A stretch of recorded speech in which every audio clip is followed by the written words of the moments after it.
Vader, ons prys U naam. Ons dankie vir U liefde. Dankie vir U genade. Ons leef om U naam groot te maak. Ons gee vanaand oor aan U. Vader, praat met ons, sê vir ons presies wat ons harte nodig het om te hoor. Vader, ek bid dat U woord vanaand sal uitgaan, Vader. Neem vanaand oor en ek bid, Vader, dat U met elke hart sal spreek. In Jesus se naam, amen. Julle is welkom julle sitplekke in te neem. Die Here het almal wat vanaand hier is, lief met 'n kragtige liefde, 'n liefde wat mense verander.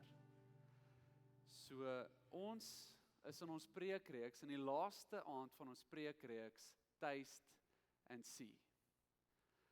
So julle kan solank saam blaai na Lukas hoofstuk 19. En ons gaan 'n bekende storie in die Bybel lees as julle Bybels by julle het.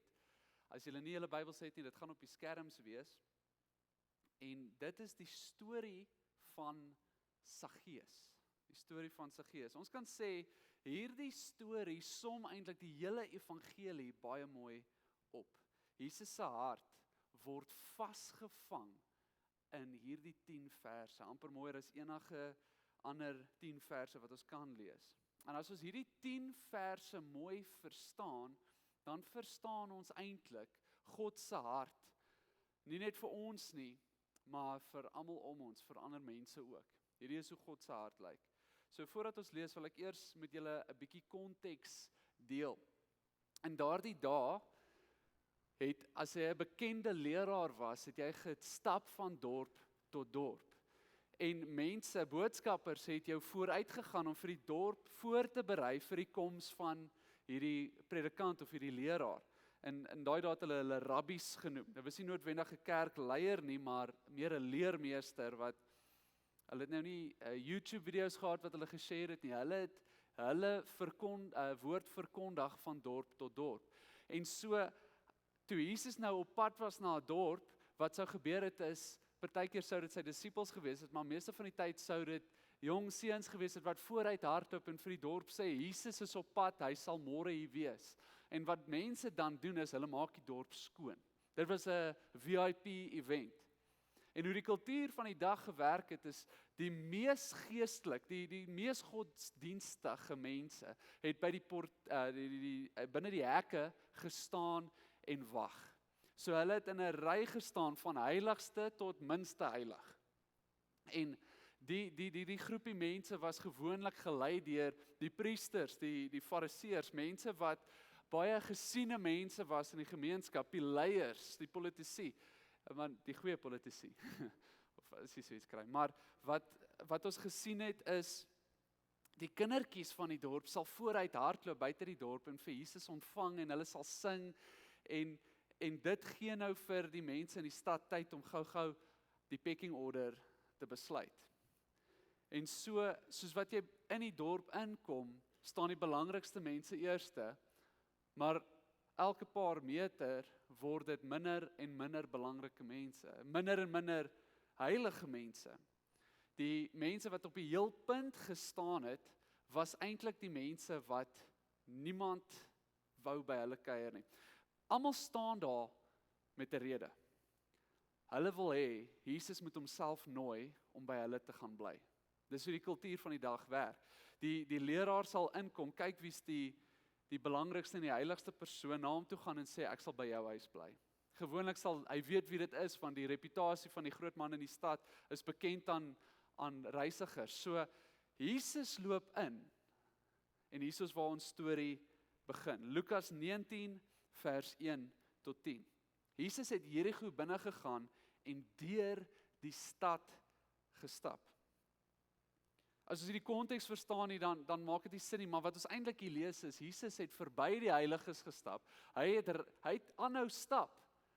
Die mense wat verwag het, Jesus gaan vra dat hy by hulle bly, is 'n bietjie onkant gevang. Hulle verwag eintlik dat hy by hulle wil bly, maar nee. En kyk, daar was 'n man met die naam Saggeus. Hy was 'n hooftollenaar en 'n ryk man. Om te sê tollenaar vandag, sê ek nie jy werk vir SARS nie, dit was 'n hele ander situasie. Kyk hoe die situasie daai tyd gewerk het is, die Romeinse ryk het beheer oor daai hele provinsie van Judea.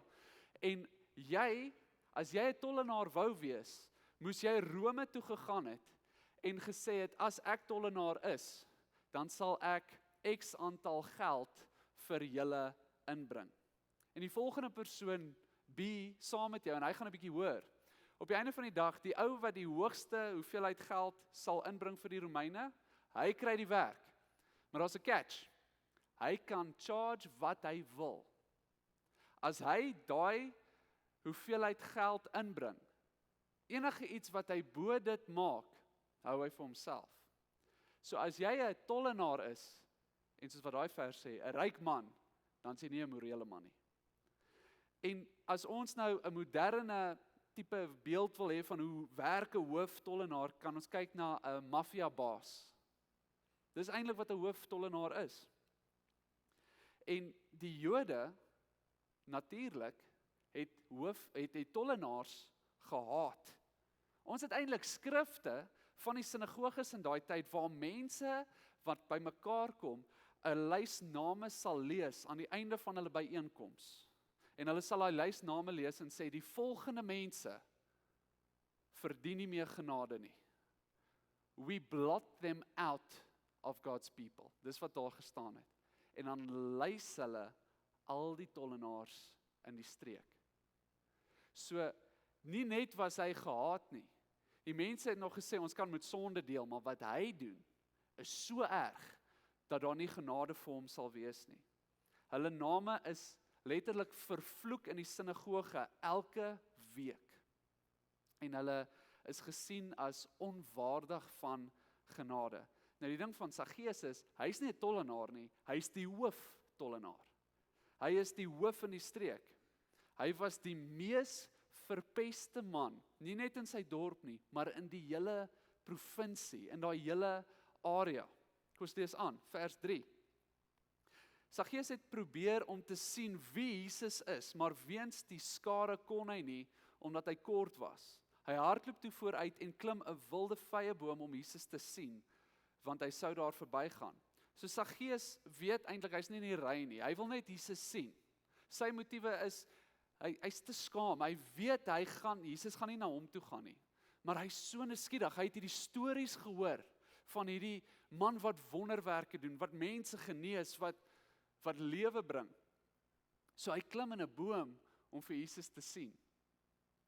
En die Bybel sê nooit iets verniet nie. Hoekom dink julle sê die Bybel 'n wilde vyeboom? Hoekom is daai belangrik vir hierdie storie?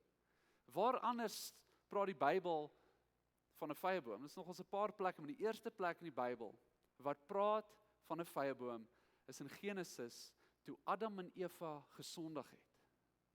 Adam en Eva het gesondig en die Bybel sê, hulle het hulle self probeer toemaak met vyeblare. Die Bybel sê, hulle het hulle self probeer wegsteek vir die Here. Hulle het weggekruip van God af in die vyebos, in die vyeboom. En hier sien ons asof die Nuwe Testament 'n bietjie terugwys na daardie hoofstuk toe. Want in daardie manier is Saggeus net soos ek en jy. Ons kruip weg vir die Here. Ons skuld en ons skaamte maak dat ons nie openbloot na die Here toe wil gaan nie. Ons is onvrymoedig, ons kruip 'n bietjie weg. Ons wil sien, ons is nuuskierig, maar net soos Adam en Eva kruip ons weg. Maar kyk hoe reageer Jesus op Saggeus. Hierdie ongeliefde sondaar. Toe Jesus by die plek kom, kyk hy op en sê vir hom, Saggeus, maak gou en klim af, want ek moet vandag in jou huis oorbly. Twee dinge wat ek gou wil uitlig. Jesus het sy naam geken. Jesus het presies geweet wie hy was. En dis nie omdat mense hom vertel het nie, ons weet, hulle mag nie eers Saggeus se naam genoem het nie, dis wat ons weet in die sinagoges. Hulle het gesê, ons noem net die naam om te sê, dis vervloek, niemand mag oor hom praat nie. Jesus weet wie Saggeus is, en ek glo dis omdat die Vader vir hom gesê het, presies wie dit die meeste nodig het. Die Vader ken sy naam. En dan sê hy, maak gou en klim af, want ek moet vandag by jou huis oorbly. Jesus sê nie, ek wil by jou huis oorbly nie, hy sê, ek moet. Dink gou mooi, wat moet God? Is daar enigiets wat hy moet doen? Is die skepper van die hemel en aarde in 'n posisie waar hy iets moet doen? Dis interessant. Vir God om te sê moet ons verstaan dat Jesus die dringendheid van Saggeus se pyn voel. Dis God, die God wat die heelal geskep het, so belangrik dat hy by hierdie persoon bly dat hy moet. Dis nie 'n opsie nie. God se hart vir Saggeus is so groot dat selfs die Here moet. Vers 6. Saggeus het toe haastig afgeklim en Jesus met blydskap in sy huis ontvang. En almal wat dit gesien het, het gemor en gesê, hy gaan by 'n sondige man tuis. Natuurlik sal hulle dit sê, want hulle voel, ons verdien dit meer. Ons verdien God se genade meer, en hier kies hy die sondigste man wat hy kan kry. Iets moet fout wees. Maar Saggeus het gaan staan en vir die Here gesê, kyk Here, ek gee die helfte van my besittings aan die armes. En as ek van iemand iets afgepers het, gee ek dit 4voudig terug. Vers 9. Jesus het vir hom gesê, vandag het daar verlossing gekom vir hierdie huis, want ook hy is 'n seun van Abraham. Die seun van die mens het gekom om diegene wat verlore is, te soek en te verlos. Wil hê julle moet iets baie belangrik vanaand leer. God sê nie vir jou, jy moet verander, dan kan jy na hom toe kom nie. God sê, kom na my, en ek sal jou verander. Ons sê dit so, in Engels partykeer klink goeters meer geestelik. Acceptance precedes change. Baie van ons voel partykeer, ons wil eers beter leef, ons wil eers ons saak regkry, ons wil eers 'n bietjie beter aan die buitekant lyk, reg vertoon, om reg te wees vir God. Maar dit is soos om te sê, jy is te vuil om te gaan stort. God nooi jou uit na hom toe. En in daardie verhouding verander ons. En soos wat hy met ons werk en ons verander, dan word ons meer wie ons eintlik is. Dis wat ons nou gesing het. Ons kry ons identiteit wanneer ons weet wie God is. I know who I am, because I know who you are. Ons kan nie goed genoeg leef om op 'n punt te kom waar ons goed genoeg is vir God nie. Dis aan die ander kant om. Wanneer ons na die Here toe gaan, dan verander wie ons is tot so mate dat ons lewens begin lyk soos syne. Nou, ek wil vanaand vir julle 'n storie vertel. En die storie is die storie van 2 tafels. Daar was eens 2 tafels gewees. Die een tafel was die tafel van godsdiens. As jy naby wou wees aan die Here, moes jy hier kom sit.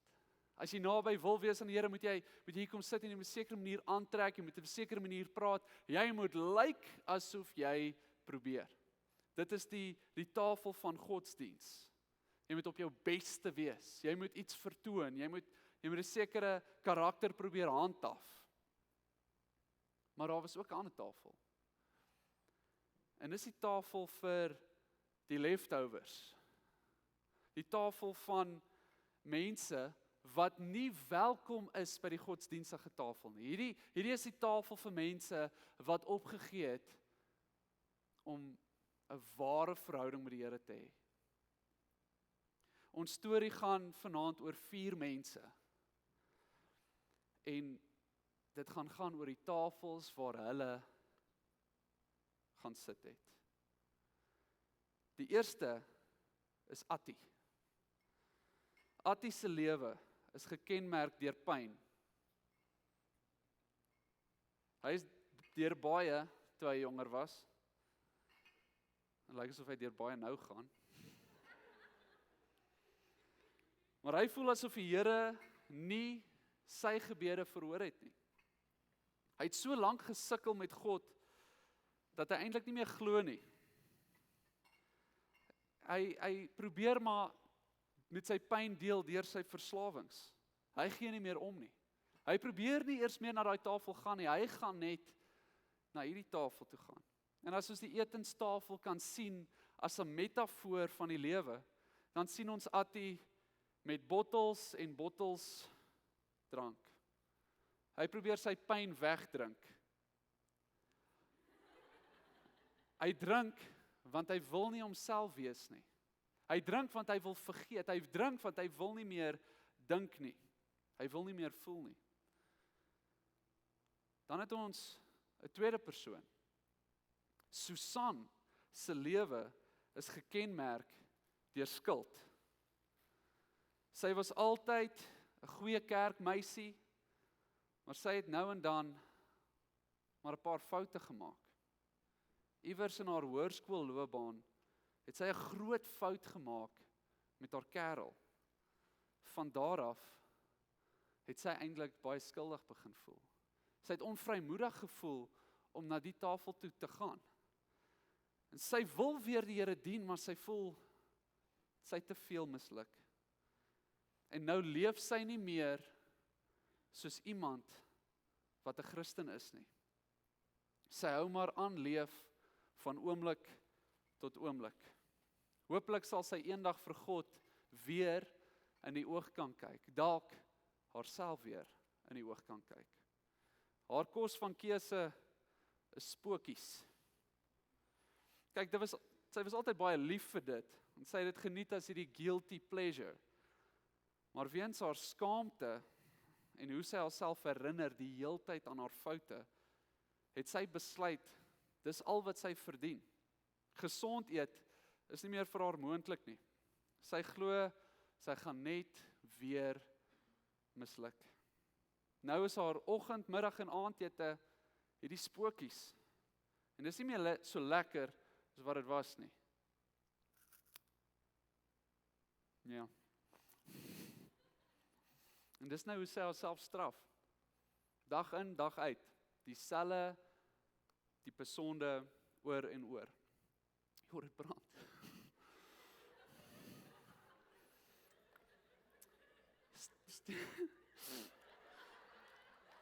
Wow. Daar is nie in die skrip nie. Okay. Volgende. Stefan se lewe is gekenmerk deur sy skaamte.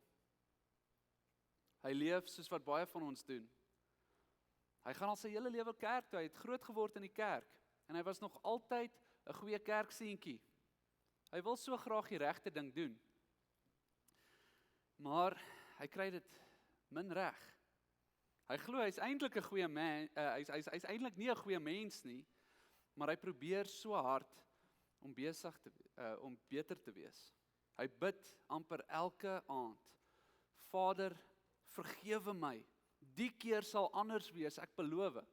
Hy voel, hy misluk konstant, en dat hy elke dag van voor af weer sy hart vir die Here moet gee. In alle eerlikheid, voel hy nie welkom by God nie. Maar hy kan nie en mag nie opgee nie. So hy probeer maar.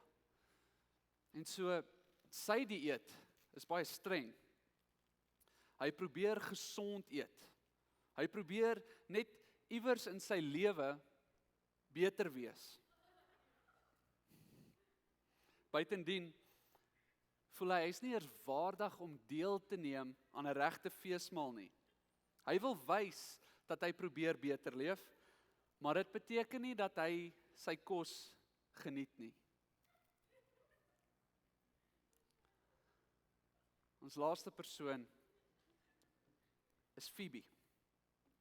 Phoebe se lewe is gekenmerk deur perfeksie. Of so lyk dit.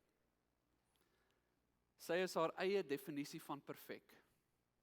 Sy het nog nie Harry Potter gekyk nie en sy laat jou dit weet. Sy gaan kerk toe. Sy het 'n FCSV groep gelei en partykeer selfs die skool met gebed geopen. Maar wanneer mense nie kyk nie, voel sy ook maar stikkend. Dit is hoekom sy met haar heiligste gedrag vertoon wanneer mense vir haar kyk. Sy moet konstant raak gesien word om geestelik te voel. Nou sy het eintlik lanklaas regte kos geëet. Sy kry dit nie reg om regte kos so perfek te laat lyk nie. So, sy sal liewer die skyn van kos vat en die volmaaktheid probeer behou in hoe sy lyk, as wat sy eintlik iets tafel toe bring wat regte kos is. Nou wil ek vir die gehoor vra. As Jesus in lewende lyf vanaand in hierdie storie sou inkom, by watse tafel sou hy sit? Sou hy sit by die tafel van die verlore mense? Of sal hy sit by die tafel van die mense wat probeer heiligheid vertoon? Lukas 19 vers 10 sê, die Seun van die mens het gekom om diegene wat verlore is, te soek en te verlos. God se hart is so, hy soek altyd die stikkendes uit. Veral hulle wat voel, hulle verdien nie God se genade meer nie. God soek altyd die mense wat gebroken is.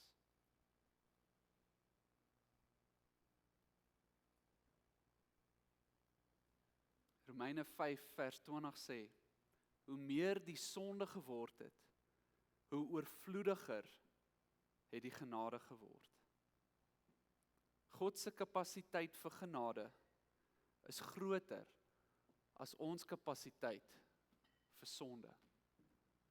Hy is altyd gereed om ons te vergewe. Die Bybel sê, God se arm is nie so kort dat hy jou nie kan red nie. Ons lees in Jesaja 55 vers 1 en 2. Kom, almal wat dors is, kom na die water toe. Selfs ook die wat nie geld het nie, kom, koop en eet. Kom koop sonder geld. Kom koop sonder om te betaal wyn en melk. Waarom betaal julle vir iets wat nie brood is nie? Waarom werk julle vir iets wat nie kan versadig nie? Luister aandagtig na my, sodat julle kan eet wat goed is en versadig kan word met die beste wat daar is.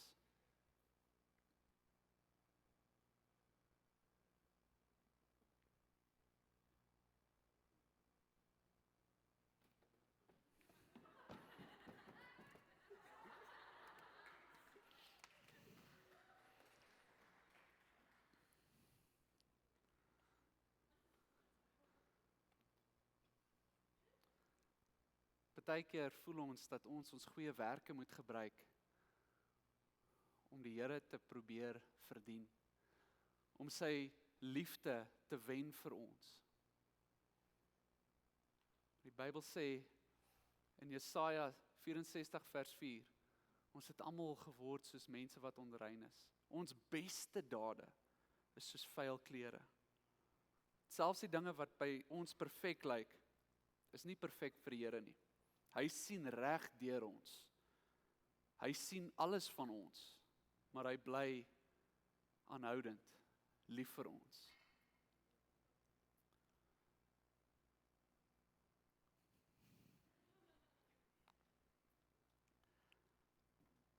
Johannes 3 vers 16 sê, God het die wêreld so lief gehad, dat hy sy enigste seun gegee het, sodat die wat in hom glo, nie verlore sal gaan nie, maar die ewige lewe sal hê. God het nie sy seun na die wêreld toe gestuur om die wêreld te veroordeel nie, maar sodat die wêreld deur hom gered kan word. Dalk voel jy soos een van die 4 mense wat vandag hier was. Jy voel dalk ver van God af. Dalk voel jy verdien nie sy genade nie. En dalk leef jy in skaamte, elke aand, dieselfde gebed, Here vergewe my sondes om U naam se wil. En dalk voel jy het nog jou beste gedoen in kerk, jy's eintlik okay, maar om eerlik te wees, voel jy nie tuis by die Here nie. God nooi almal van ons om na hom toe te kom. Openbaring 3 vers 20 sê, kyk, ek staan by die deur en ek klop. As iemand my stem hoor en die deur oopmaak, sal ek ingaan na hom toe en saam met hom eet en hy saam met my. Die lewe met die Here is eintlik een groot fees. Kom ons gee hande klap vir ons mense daarso. Ek weet julle wil aanhou eet. Die metafoor is verby.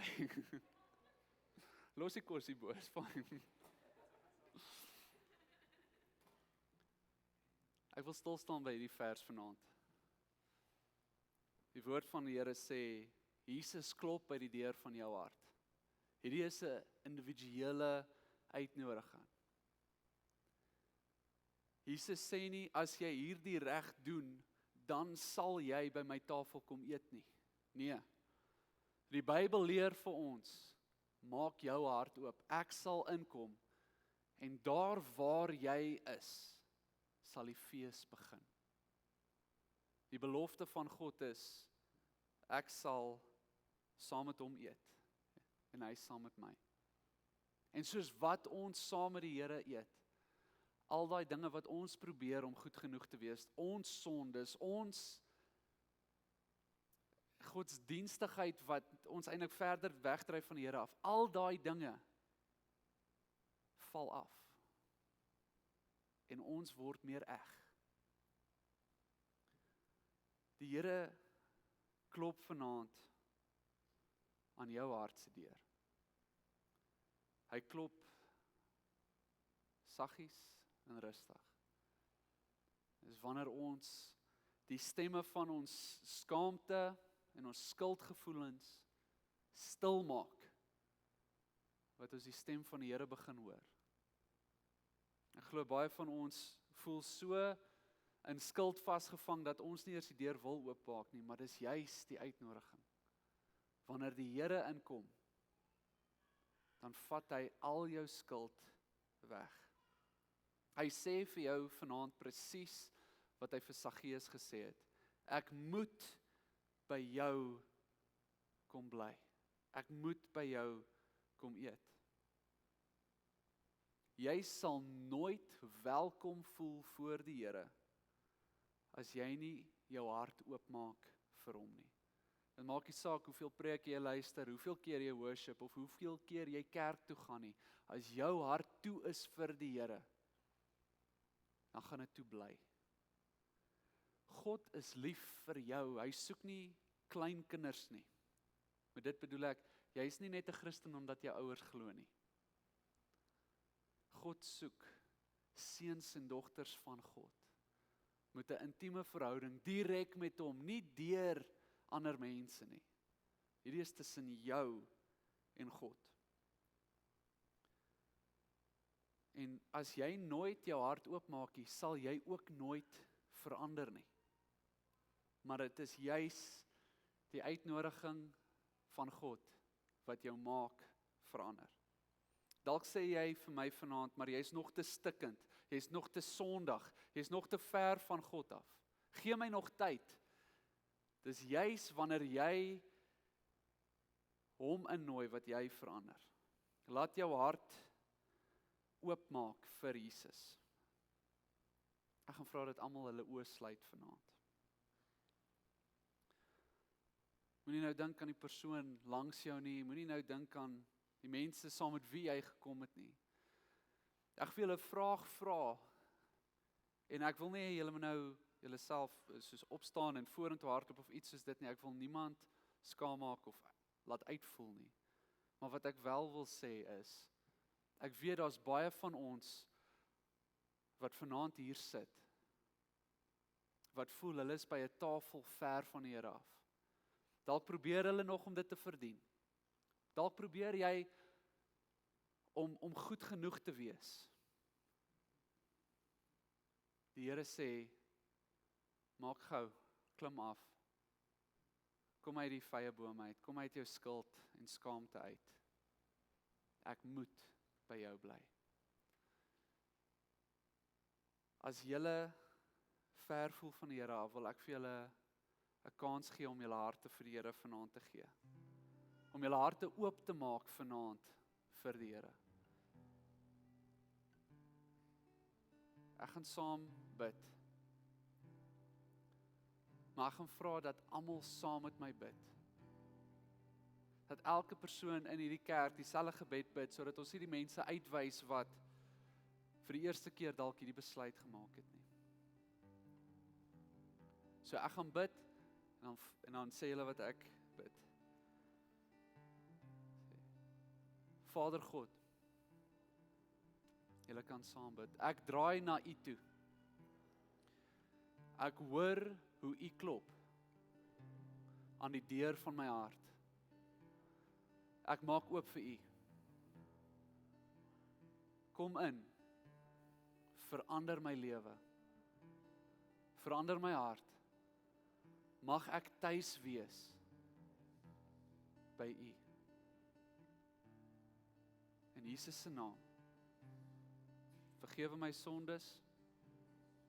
Maak my nuut. In Jesus se naam. Amen. Amen. Nou dalk het jy daai besluit gemaak vir die eerste keer en jy voel die Here het met jou gepraat. Ek wil jou nooi, maak kontak met ons. Ons wil graag met jou praat. Hierdie is nie net 'n keuse wat jy een keer maak nie, of dit is 'n keuse wat jy een keer maak, maar dit is nie 'n leefstyl wat net met een keuse begin nie.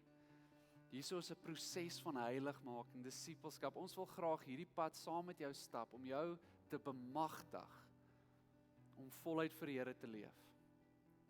Almal van julle is so welkom en so geliefd. Die Here het 'n plan vir almal van julle lewens. Moenie dit mis as gevolg van skuld en skaamte nie.